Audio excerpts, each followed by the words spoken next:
تحية لكم مشاهدينا في كل مكان. نشرة الأخبار نقدمها لكم من الفضائية الإريترية، نستهلها كالعادة بأبرز العناوين.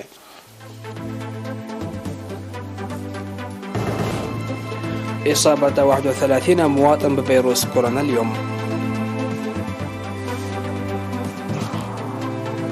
مركز الأبحاث الزراعية الوطني في حلحل يقيم أنشطته ويبحث تصور عام 2022. مفوضية الثقافة والريادة في الإقليم الجنوبي تنجز أعمالا فعالة. الصين تؤكد معارضتها على العقوبات الأمريكية على إيران.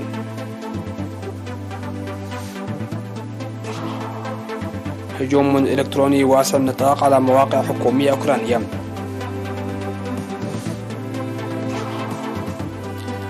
وكوريا الشمالية تواصل تجارب إطلاق الصواريخ البالستية. أهلا بكم إلى تفاصيل النشرة.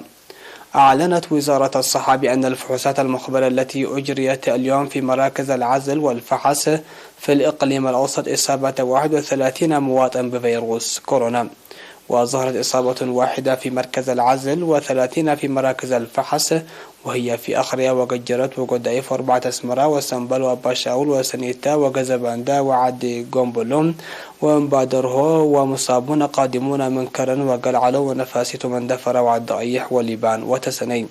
في غضون ذلك شفي 59 مريض كورونا كانوا يتلقون العلاج في مستشفيات الإقليم الأوسط، وتوفي رجل يبلغ 78 عاما من الإقليم الأوسط، وبهذا بلغ عدد المصابين بفيروس كورونا في البلاد حتى الآن 8876، شفي منهم 8255 وتوفي 86 مريضا، فيما لا يزال 535 من المرضى يتلقون العلاج بالمستشفيات. وزارة الصحة 15 من يناير 2022.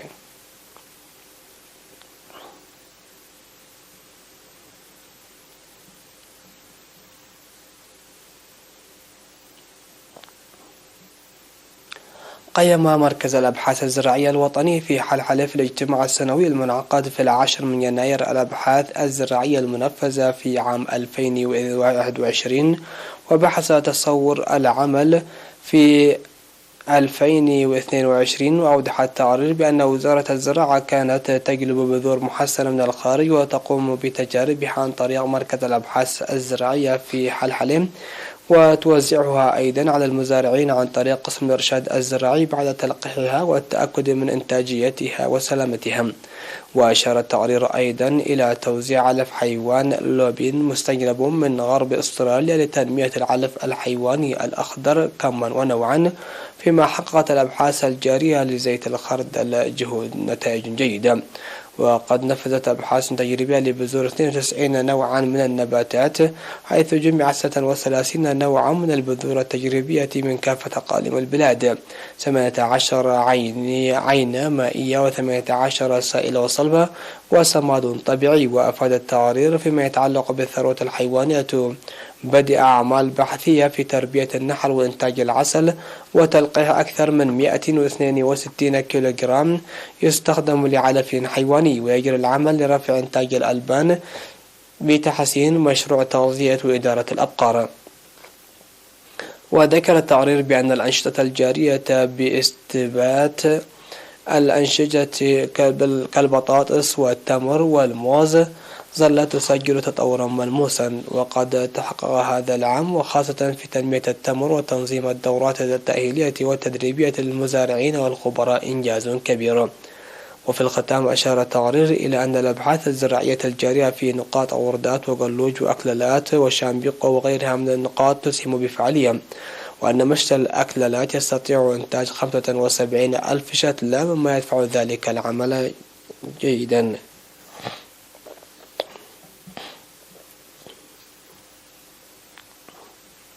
أفاد التقييم الذي جرى في 18 من يناير في حاضرة الإقليم الجنوبي مدينة مندفرة بأن مفوضية الثقافة والريادة في الإقليم سيرت أعمالا فعالة.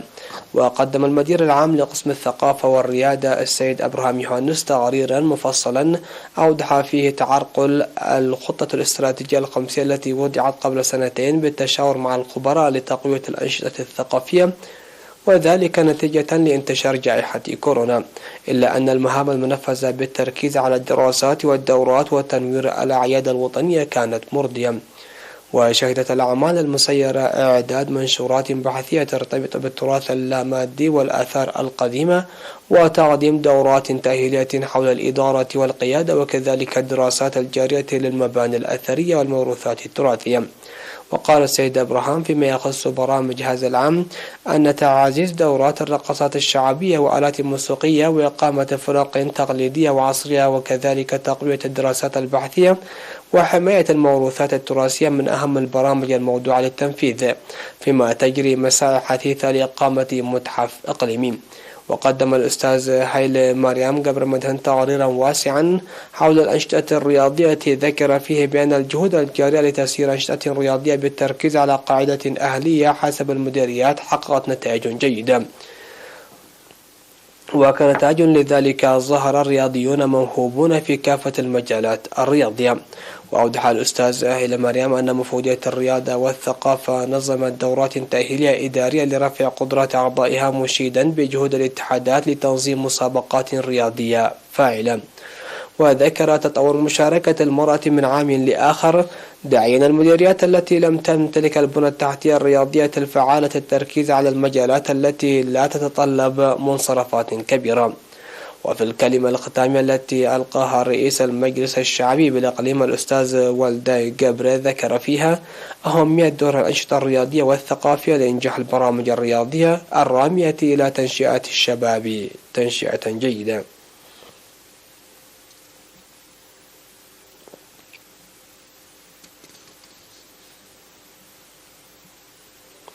حققت البرامج التنموية المنفذة خلال 2021 بمشاركة جماهيرية واسعة، وخاصة أنشطة حماية التربة وحفظ المياه في مديرية حققت نتائج جيدة وعالية. وقدم مسؤول متابعة إدارات الضواحي السيد ناصر عمر تقريرا مفصلا أوضح فيها أن 15 ضاحية أنجزت أكثر من 63 كيلومتر من المدرجات و2440 متر من الحواجز المائية، وغرس عدد هائل من الشتول. وأوضح التقرير بأن شح الأمطار وعدم تسميد الحقول الزراعية وفوات أوان الزراعة وتأخير الجرارات الزراعية وقلتها ساهم في تدني الحصاد. وأشار إلى توزيع أكثر من 10,000 فراخ لتحسين حياة المزارعين وتقديم تطعيم منتظم لحوالي 100,000 ماشية. وذكر انتقال مدرستي بادوب وشيت الابتدائيتين إلى متوسطتين، وتقديم قرض مالي قدره 3.4 مليون نغفة ل 1657 مواطن بهدف تحسين حياة المواطنين المعيشية.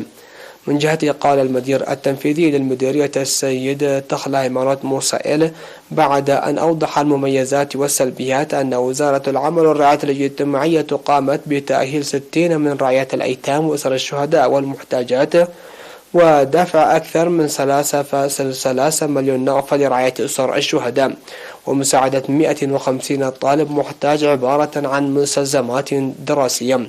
وناقش الحضور التقرير المقدم بتفصيل مؤكدين تعزيز مساهماتهم لإنجاح برامج 2022. أفاد القائم بأعمال وزارة العمل والرعاية الاجتماعية في مديرية قردات السيد قرماي قبر تنسائي بأن الفرع دفع خلال 11 عاما مدت 22.8 مليون نغفة لرعاية أسر الشهداء. وذكر السيد قرماي وجود 14,525 أسرة شهيد، وتتقاضى كل أسرة شهريا 500 نغفة، مشيرا إلى توزيع المبلغ المالي المرسل من المواطنين في الخارج بموجب التعهدات التي دخلوها إلى الجهة المعنية.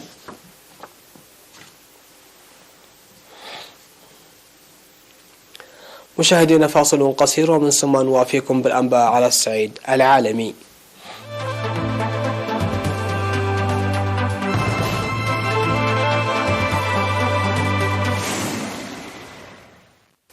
أهلا بكم. على الصعيد العالمي، أكدت الصين مجددا معارضتها للعقوبات أحادية الجانب من الولايات المتحدة على إيران، وذلك في اجتماع بين وزير الخارجية الصيني وانغ يي ونظيره الإيراني حسن أمير عبد اللهيان، في حين أبدت الجهود الرامية لإعادة العمل بالاتفاق النووي المبرم عام 2015 بين القوى الكبرى وإيران.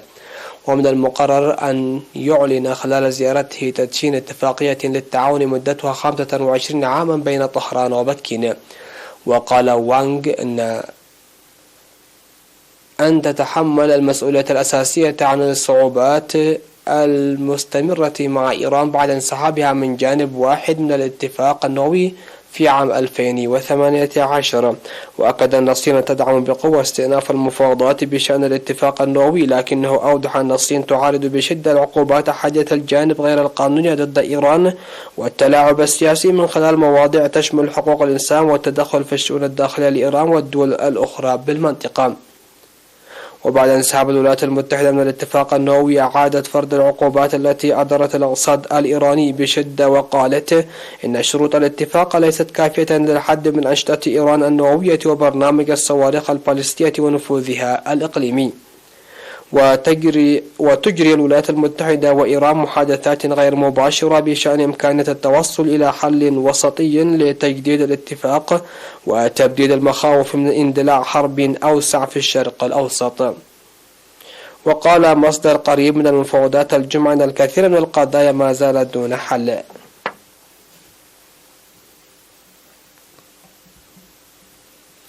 أعلنت أوكرانيا يوم الجمعة تعرضها لهجوم إلكتروني واسع النطاق على مواقع حكومية في ذروة توتر مع روسيا. وقالت وزارة الخارجية الأوكرانية أن موقعها ومواقع عدد من الوزارات الحكومية الأخرى خارج الخدمة مؤقتا بسبب الهجوم الإلكتروني. كما أعلنت وزارة التربية والعلوم على صفحتها في فيسبوك أن موقعها الرسمي مغلق مؤقتا بسبب الهجوم الشامل الذي حصل الليل 13/14 من يناير. وأوضحت الخارجية الأوكرانية أنه من السابق لأوانه استخلاص الاستنتاجات حول الهجوم الإلكتروني، لكنها أضافت أن هناك سجل طويل للهجمات الروسية علينا في الماضي. وتعذر الدخول أيضا إلى مواقع وزارات أخرى منها وزارة حالات الطوارئ حسب ما لاحظت وكالة فرانس بريس. وفي واشنطن قال البيت الأبيض أن خطر الغزو الروسي لأوكرانيا لا يزال كبيرا في ظل انتشار قرابة 100,000 جندي روسي. وستنشر الولايات المتحدة خلال 24 ساعة معلومات للمخابرات تشير إلى أن موسكو ربما تسعى لاختلاق ذريعة لتبرير الغزو. وطالما شكت واشنطن والدول الغربية من هجمات روسيا الإلكترونية على مؤسساتها، لكن روسيا كانت تنفي في المقابل علاقاتها بأي هجمات. أعلنت كوريا الشمالية أنها اختبرت أمس الجمعة صاروخا محمولا بالسكك الحديدية، وهي ثالث تجربة تجريها هذا الشهر وسط تنديد أمريكي وبريطاني. وأفادت وكالة الأنباء الكورية الشمالية بأن الجيش اختبر صاروخا يطلق من منظومة تستخدم بسكك حديد أمس الجمعة، وذلك في أول تجربة من نوعها في البلاد. وهذا هو ثالث إطلاق منذ بداية السنة الجديدة، وهو معدل سريع على نحو غير معتاد في التجارب الصاروخية. وأوضح رئيس هيئة الأركان المشتركة في القوات المسلحة الكورية الجنوبية أن بلاده رصدت إطلاق صاروخين باليستيين غير موجهين قصيري المدى من الساحل الشمالي الغربي لكوريا الشمالية، وقد قطعا مسافة 430 كيلومتر تقريبا بارتفاع بلغ في أقصاه 36 كيلومتر. وفي اليابان ذكر مسؤول في وزارة الدفاع أن الصاروخين سقطا على ما يبدو في البحر خارج المنطقة الاقتصادية الحصرية الخاصة ببلاده. من جهة أخرى ذكرت قيادة الجيش الأمريكي في منطقة المحيطين الهندي والهادي أنه على الرغم من أن الإطلاق لا يشكل تهديدا مباشر للولايات المتحدة وحلفائها، فإنه يلقي الضوء على التأثير المزعزع للاستقرار الذي يمثله برنامج كوريا الشمالية غير القانوني للأسلحة. الخبر الأخير: هز زلزال قوي يوم أمس الجمعة العاصمة الإندونيسية جاكرتا وإقليم الجاوا الغربية، فيما لا يتوقع أن يتسبب بموجات مد عاتية. فقد قالت هيئة الإرصاد الجوية الإندونيسية أن زلزال بلغ قوته 6.7 درجات ضرب قبالة سواحل جزيرة جاوا يوم أمس الجمعة، الأمر الذي دفع بعض السكان في العاصمة جاكرتا إلى الفرار من المباني في حالة ذعر. وذكرت الهيئة أن الزلزال وقع على بعد 52 كيلومترا قبالة إقليم بانتن على عمق 10 كيلومترات، وأشارت الهيئة إلى أنه من غير المتوقع أن يتسبب في أمواج مدعاتية سونامي. وشعر السكان في جاكرتا بالزلزال بقوة. وقالت المربية آني البالغة من العمر 37 عاما والمقيمة في جاكرتا: كنت خائفة جدا، فجأة وقع زلزال وكان قويا جدا وفقا لرويترز. وشعر السكان بالزلزال أيضا في إقليم جاوا الغربية وفي لامبونغ بجزيرة سنطرة.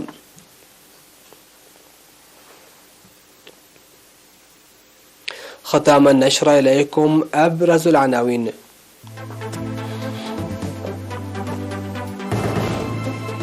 إصابة 31 مواطن فيروس كورونا اليوم.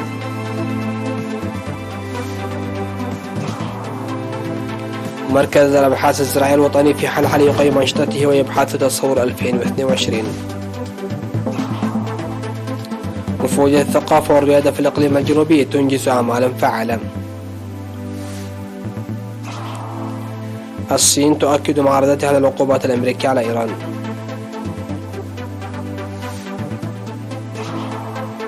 هجوم إلكتروني واسع النطاق على مواقع حكومية أوكرانية. وزلزال قوي يضرب إندونيسيا.